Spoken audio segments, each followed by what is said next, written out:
How are we doing, guys, and welcome back to All Leeds TV. I apologise, last couple of weeks I haven't been able to do much content. I'll be honest with you guys, I always like to be honest. I've been on this channel long enough. It has been quite a tough couple of weeks for me on a personal level, but I want to get back into it. I want to get back making content. I apologise, it's been quite a lean last couple of weeks from myself in terms of videos, but we'll be back making videos. Not a great video to come back into, not going to lie. But there's plenty to talk about. 4-1 defeat. Listen, I wasn't expecting a lot from today. I know it was a great result going into the international break. It was a decent result against Brighton as well. It was a decent bit of momentum, albeit only 2 games that we built going into that international break. But I wasn't really expecting anything from this one today.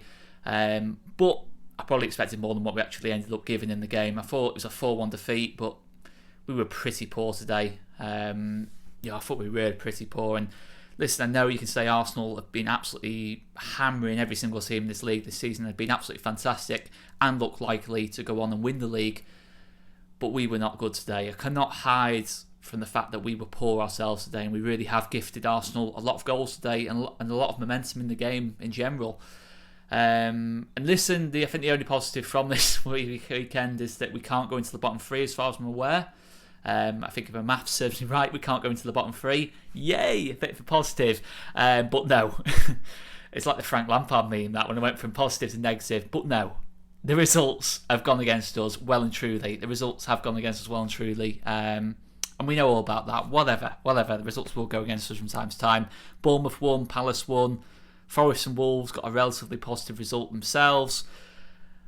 But no, it's been an absolute shocker of a day, and let's talk about the game itself. The first half, I'll be honest, I didn't think there was a lot in it in the first half. I thought it was a pretty poor game of football quality-wise in the first half, and I'll be honest, I thought Arsenal weren't great in the first half. I don't think they were anywhere near as good as what I've seen them this season, and I think if Arsenal were anywhere near on it, they're probably 3 or 4-0 up at half-time, and I don't think that's an exaggeration. I just thought we were giving the ball away. We created a couple of little half chances.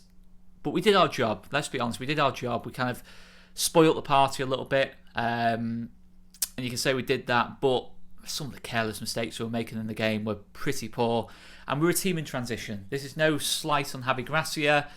On Leeds in general, we're still a team in transition. It's very clear that recruitment-wise, we need to get certain areas right. We're still lacking in a lot of areas in the starting 11, never mind in terms of depth.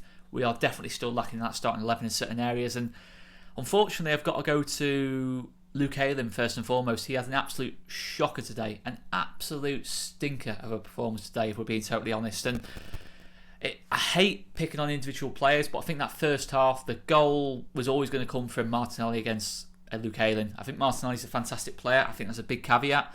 I think Luke Ayling has been much better under Javi Gracia. He's probably had his best run of form since the first season in the Premier League, I think, under Javi Gracia. But today, he had an absolute stinker.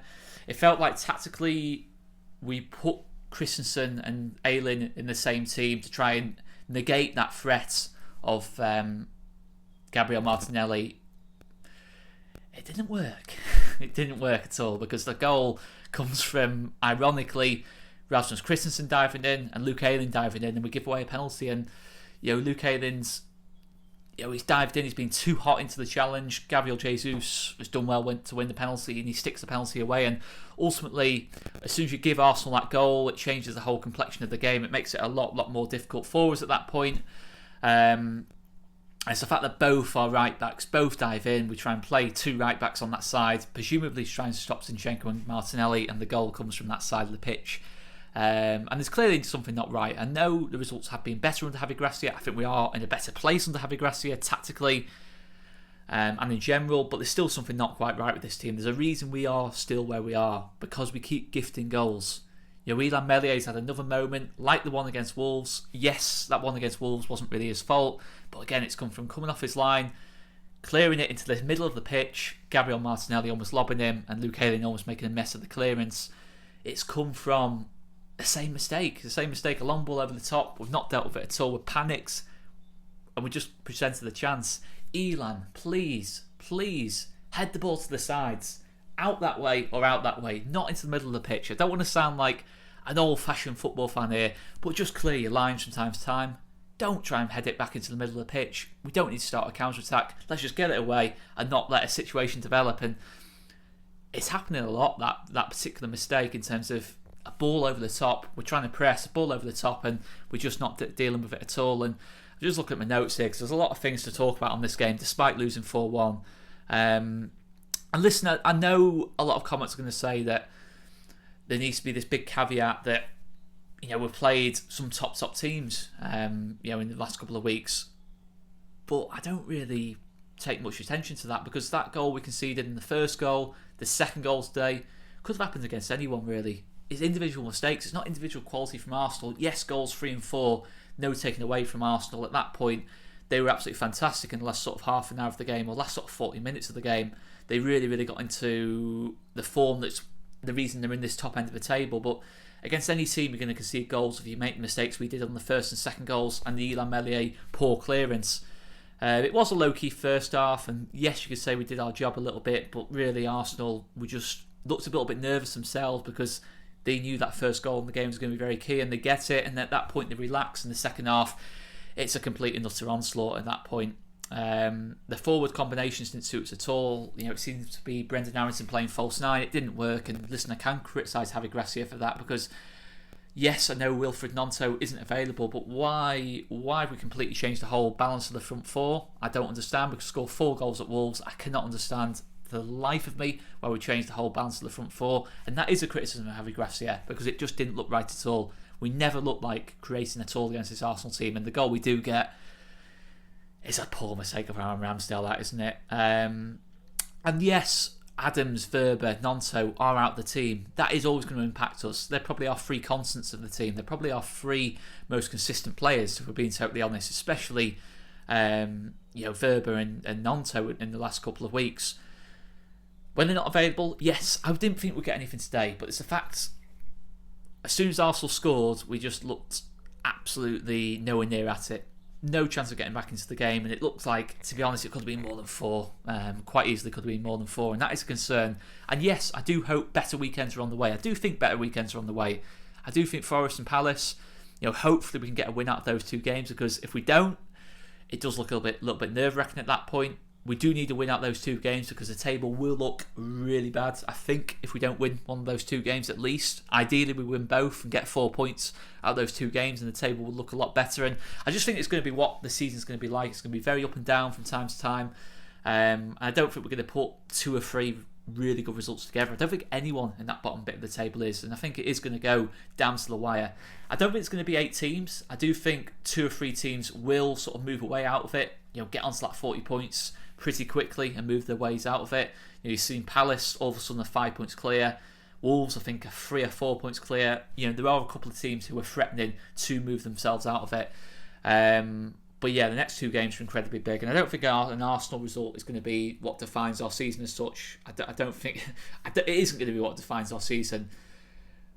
But if we're to have a hope at this moment in time of staying up, we need Verber and Gnonto to get back quickly and to be at it, to be totally honest with you, because they are two of our most important players. Tyler Adams is out for the season. We have to accept that and get around that. I cannot understand why Weston McKennie was brought on so late and didn't start the game. I'm not saying it would have changed things massively, but we changed too many parts of our team today. And it does look very different without them, doesn't it, the team? It looks very different. And yeah, as I said, to finish off the video, I think we are going to be very up and down. You know, I think probably everyone is going to be up and down, and it's just the nature of it. Don't get too downhearted when we lose. As much as it is frustrating today, we made so many changes, we were so poor at times in the game. Arsenal weren't fully at it in that first 45 minutes. We didn't capitalise, and then we just get absolutely battered in the game, and the goal difference takes a bit of a battering as well.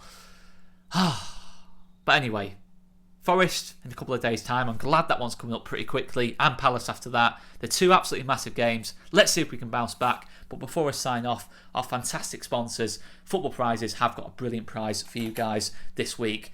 And yes, it is a Jorginho Ruta signed and framed shirt. But in fact, it's actually a choice between Jorginho Ruta, Rodrigo or Patrick Bamford, plus 10 instant win prizes. It's $4.95 a ticket, 149 tickets available. In fact, it's a lot less than that now, actually, guys. So you're going to have to move very quickly if you do want a ticket in this competition. I think there's less than half left, actually, now as we speak. Check that one out, guys. Jorginho Ruta, Rodrigo or Patrick Bamford. Your choices if you win this competition, whichever your preference is.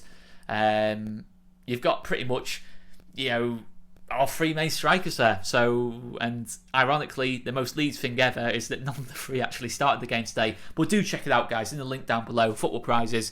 My man Bill from Football Prizes, a Leeds fan, Leeds supporting Leeds.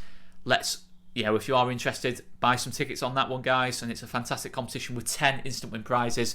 If your number does come up in the prize draw, you are possibly going to win one of 10 prizes as well. So do check that one out, guys. Thanks very much for watching. I've been Oscar. Hit that subscribe button. I promise I'll be back with more content.